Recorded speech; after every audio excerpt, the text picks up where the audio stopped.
ইউক্রেনে এবার স্থল মাইন পাঠানোর সিদ্ধান্ত নিয়েছেন মার্কিন প্রেসিডেন্ট জো বাইডেন। একদিন আগে দূরপাল্লার ক্ষেপণাস্ত্র পাঠানোর সবুজ সংকেত দেয় ওয়াশিংটন। দীর্ঘদিন ধরেই যুক্তরাষ্ট্রের কাছে এসব ক্ষেপণাস্ত্র রাশিয়ায় হামলা চালাতে ব্যবহারের অনুমতি দেওয়ার দাবি জানিয়ে আসছিল ইউক্রেন।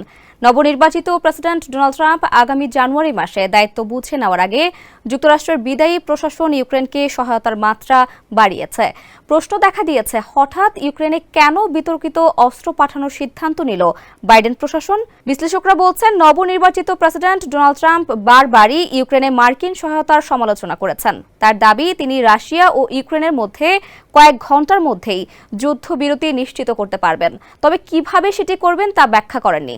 তার নানা মন্তব্য ইউক্রেন ও ইউরোপে উৎকণ্ঠা বাড়াচ্ছে, কেননা ট্রাম্পের মন্তব্য এবং ওই সমালোচনা এমন ইঙ্গিত দিচ্ছে মার্কিন সহায়তা ছাড়াই ইউক্রেনকে রাশিয়ার হামলা প্রতিহত করতে হতে পারে।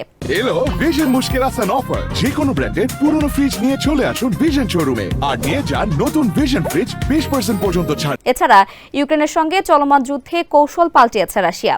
এ কারণে ইউক্রেনে বিতর্কিত অস্ত্র, মানব বিধ্বংসী স্থল মাইন পাঠানোর সিদ্ধান্ত নিয়েছে যুক্তরাষ্ট্র।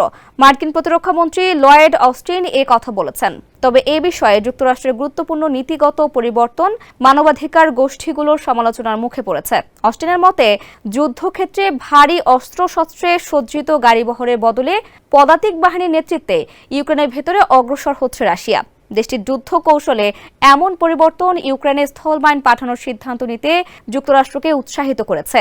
এ অবস্থায় ইউক্রেনে প্রথমবার আন্তঃমহাদেশীয় মিসাইল ছুড়েছে পুতিন বাহিনী।